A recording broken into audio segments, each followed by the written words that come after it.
ਭਾਰਤ ਦੀ ਕੌਮਾਂਤਰੀ ਜਾਂਚ agency NIA ਨੇ ਅੱਜ 11 ਸੂਬਿਆਂ ਦੇ ਵਿੱਚ ਪਾਪੂਲਰ ਫਰੰਟ ਆਫ ਇੰਡੀਆ ਜਥੇਬੰਦੀ PFI ਦੇ ਟਿਕਾਣਿਆਂ ਦੇ ਉੱਤੇ ਛਾਪੇਮਾਰੀ ਕੀਤੀ ਹੈ।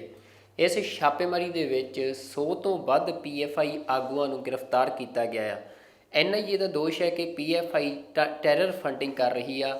PFI 2006 ਦੇ ਵਿੱਚ ਬਣੀ ਇੱਕ ਜਥੇਬੰਦੀ ਆ ਜੋ ਕਿ ਮੁਸਲਿਮ ਜਥੇਬੰਦੀ ਆ ਤੇ ਕਈ ਸੂਬਿਆਂ ਦੇ ਵਿੱਚ ਇਹ ਜਥੇਬੰਦੀ ਕਾਰਜਸ਼ੀਲ ਹੈ ਤੇ ਇਹ ਜਥੇਬੰਦੀ ਦਾਅਵਾ ਕਰਦੀ ਹੈ ਕਿ ਇਹ ਸਮਾਜ ਭਲਾਈ ਦੇ ਕਾਰਜ ਕਰਦੀ ਹੈ। ਪਰ ਭਾਰਤ ਸਰਕਾਰ ਦੀਆਂ ਜਾਂਚ ਏਜੰਸੀਆਂ NIA ED ਲਗਾਤਾਰ ਇਸ ਜਥੇਬੰਦੀ ਦੇ ਉੱਤੇ ਇਹ ਦੋਸ਼ ਲਾ ਰਹੇ ਹਨ ਕਿ ਇਹ ਜਥੇਬੰਦੀ ਭਾਰਤ ਦੇ ਵਿੱਚ ਰੈਡੀਕਲ ਇਸਲਾਮ ਨੂੰ ਦਾ ਵਾਅਦਾ ਕਰ ਰਹੀ ਹੈ ਤੇ ਟੈਰਰ ਫੰਡਿੰਗ ਦੇ ਦੋਸ਼ ਇਸ ਜਥੇਬੰਦੀ 'ਤੇ ਲਾਏ ਜਾ ਰਹੇ ਨੇ। ਤੇ ਅੱਜ ਵੱਡੀ ਕਾਰਵਾਈ ਕੀਤੀ ਆ।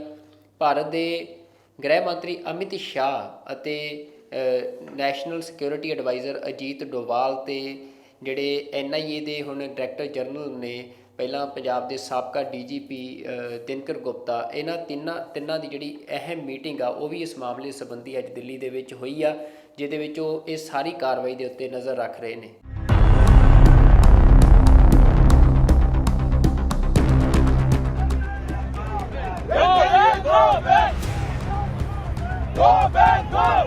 ਭਾਰਤ ਦੀ ਕੌਮੀ ਜਾਂਚ ਏਜੰਸੀ NIA ਨੇ ਅੱਜ ਮੁਸਲਿਮ ਜਥੇਬੰਦੀ ਪੋਪੂਲਰ ਫਰੰਟ ਆਫ ਇੰਡੀਆ ਨਾਲ ਸੰਬੰਧਿਤ ਕਈ ਲੋਕਾਂ ਦੇ ਟਿਕਾਣਿਆਂ ਤੇ ਛਾਪੇਮਾਰੀ ਕੀਤੀ ਹੈ। NIA ਵੱਲੋਂ 11 ਸੂਬਿਆਂ ਵਿੱਚ ਛਾਪੇਮਾਰੀ ਕੀਤੀ ਗਈ ਹੈ।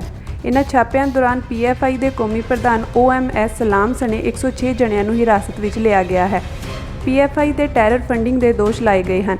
ਪ੍ਰਾਪਤ ਵੇਰਵਿਆਂ ਮੁਤਾਬਕ ਕੇਰਲ ਵਿੱਚ 22, ਮਹਾਰਾਸ਼ਟਰ ਵਿੱਚ 20, ਕਰਨਾਟਕ ਵਿੱਚ 20, ਤਾਮਿਲਨਾਡੂ ਵਿੱਚ 10, ਅਸਾਮ ਵਿੱਚ 9, UP ਵਿੱਚ 8, ਆਂਧਰਾ ਪ੍ਰਦੇਸ਼ ਵਿੱਚ 5, ਮੱਧ ਪ੍ਰਦੇਸ਼ ਵਿੱਚ 4, ਪੌਂਡੀਚੇਰੀ ਵਿੱਚ 3, ਦਿੱਲੀ ਵਿੱਚ 3 ਅਤੇ ਰਾਜਸਥਾਨ ਵਿੱਚ 2 ਲੋਕਾਂ ਨੂੰ ਗ੍ਰਿਫਤਾਰ ਕੀਤਾ ਗਿਆ ਹੈ। ਜਾਂਚ ਏਜੰਸੀ ਇਸ ਕਾਰਵਾਈ ਨੂੰ ਉਸ ਦੀ ਹੁਣ ਤੱਕ ਦੀ ਸਭ ਤੋਂ ਵੱਡੀ ਜਾਂਚ ਦਾ ਹਿੱਸਾ ਦੱਸ ਰਹੀ ਹੈ। ਇਸ ਕਾਰਵਾਈ ਵਿੱਚ NIA ਦੇ ਨਾਲ ED ਅਤੇ ਸੰਬੰਧਿਤ ਸੂਬਿਆਂ ਦੀ ਪੁਲਿਸ ਵੀ ਸ਼ਾਮਿਲ ਸੀ।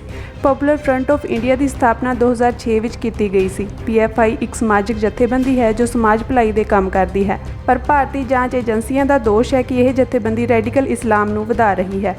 ਇਨ੍ਹਾਂ ਛਾਪਿਆਂ ਤੇ ਪ੍ਰਤੀਕਰਮ ਦਿੰਦਿਆਂ PFI ਨੇ ਕਿਹਾ ਕਿ ਉਹਨਾਂ ਦੇ ਕੌਮੀ, ਸੂਬਾ ਅਤੇ ਲੋਕਲ ਆਗੂਆਂ ਦੇ ਘਰਾਂ ਤੇ ਛਾਪੇ ਮਾਰੇ ਗਏ ਹਨ।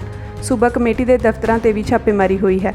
ਜਥੇਬੰਦੀ ਨੇ ਕਿਹਾ ਹੈ ਕਿ ਫਾਸੀਵਾਦੀ ਨਿਜ਼ਾਮ ਵੱਲੋਂ ਵਿਰੋਧੀ ਆਵਾਜ਼ਾਂ ਨੂੰ ਦਬਾਉਣ ਲਈ ਕੀਤੀ ਜਾ ਰਹੀ ਇਸ ਕਾਰਵਾਈ ਦਾ ਉਹ ਵਿਰੋਧ ਕਰਦੇ ਹਨ।